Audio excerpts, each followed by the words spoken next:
Pemirsa, informasi mengenai kebakaran di kawasan wisata Gunung Bromo akan disampaikan oleh Eva Wondo. Eva, silahkan. Terima kasih Egan dan juga pemirsa, gara-gara flare pre-wedding memicu kebakaran di Bromo yang menyebabkan efek domino. Mulai dari kebakaran yang meluas, biaya pemadaman yang tidak sedikit, dampak kebakaran yang menyebabkan warga terancam tidak dapat air bersih, hingga kerugian para pelaku wisata Bromo.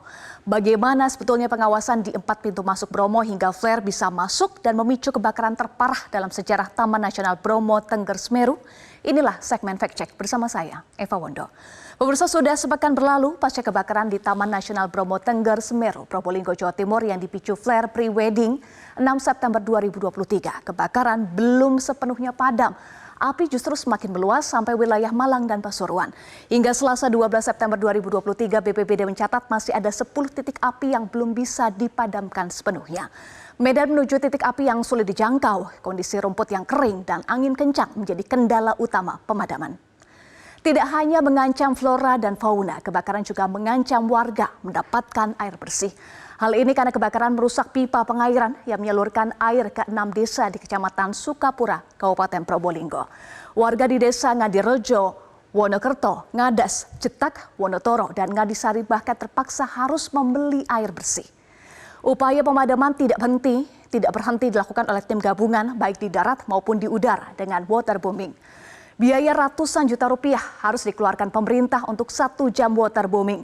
Seperti yang disampaikan Kepala BNPB, Legend TNI Suharyanto menyatakan bahwa waterbombing 1 jam itu biayanya 11.500 US dollar atau sekitar 150 juta rupiah. Kabid Kedaruratan dan Logistik Kabupaten Malang, Sadono Irawan, menyebutkan lama penerbangan waterbombing dengan helikopter Super Puma di Bromo pada Minggu 10 September dan Senin 11 September mencapai 8 jam 29 menit. Jika dihitung dengan perkiraan biaya yang disampaikan oleh Kepala BNPB, yakni 1 jam waterbombing biayanya 150 juta rupiah, maka untuk 8 jam 29 menit biaya yang harus dikeluarkan mencapai 1,2 miliar rupiah. Biaya waterbombing besar karena helikopter yang digunakan bukan merupakan milik BNPB, namun milik pihak ketiga. Pemirsa, upaya pemadaman masih terus berlangsung, pengusutan kasusnya juga masih berlangsung. Polisi baru menetapkan 1 tersangka, yakni manajer wedding organizer AWEW, sedangkan kliennya, pasangan calon pengantin HP dan PMP, hingga saat ini berstatus saksi dan hanya dikenakan wajib lapor saja. Tersangka terancam hukuman yakni 5 tahun penjara dan denda paling banyak 1,5 miliar rupiah. Pemirsa, flare yang memicu kebakaran Bromo yang digunakan untuk pemeriah suasana atau pemberi sinyal keselamatan dapat dibeli secara bebas. Harganya beragam mulai dari Rp50.000 hingga Rp200.000.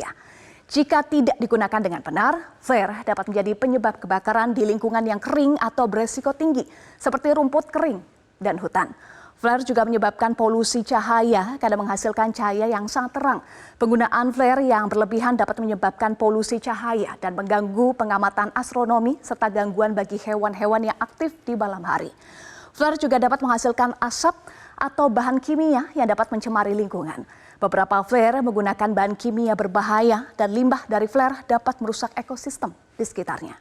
Penggunaan yang tidak benar juga dapat membahayakan kesehatan manusia karena terpapar langsung oleh asap flare atau panasnya api dapat menyebabkan luka bakar atau bahkan masalah pernafasan. Pemirsa, kebakaran hutan dan lahan atau karhutla di Bukit Teletabis, area savana kawasan wisata Gunung Bromo dipicu oleh tindakan ceroboh pengunjung, prewedding tanpa izin dan membawa flare yang memicu kebakaran. Padahal untuk prewedding di Bromo harus mengurus SIMAKSI. SIMAKSI ini adalah surat izin masuk kawasan konservasi komersial senilai Rp250.000. Biasanya petugas tidak melakukan pemeriksaan satu persatu kepada para pengunjung maupun barang bawaan. Karena Balai Besar Taman Nasional Bromo Tengger Semeru mengklaim peraturan dan larangan sudah tercantum dalam sistem pemesanan tiket secara online. Hal lain yang seringkali menjadi celah bagi pengunjung yang nakal adalah akses masuk wisata Gunung Bromo. Ini tidak hanya 1, ternyata ada 4, pemirsa. Kita lihat ada 4 akses masuk atau pintu masuk wisata Gunung Bromo, yakni di Probolinggo, Malang, Pasuruan, dan juga Lumajang. Terkait dengan pengawasan pengunjung dan akses masuk wisata Gunung Bromo yang tidak hanya 1, tentu menjadi perhatian tersendiri.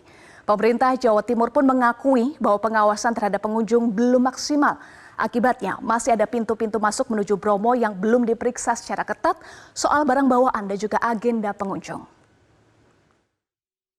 Nah, yang kemarin itu berangkatnya dari Malang, sehingga proses perizinan untuk bisa melakukan event tertentu itu relatif tidak terkonfirmasi. Oleh karena itu, memang dari semua titik yang akan mengakses BTS Bromo Tengger Semeru, ini memang harus terkonfirmasi dalam satu sistem yang akhirnya bisa termonitor mereka sedang melakukan event apa, kemudian izinnya bagaimana, sehingga monitoring secara digital itu bisa dilakukan.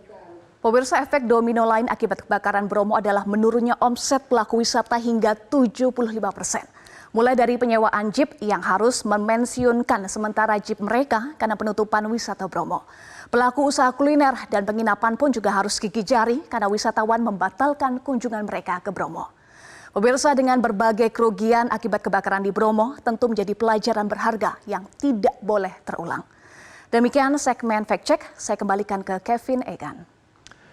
Baik, terima kasih atas informasinya Eva Wondo. Jelajahi cara baru mendapatkan informasi. Download Metro TV Extend sekarang.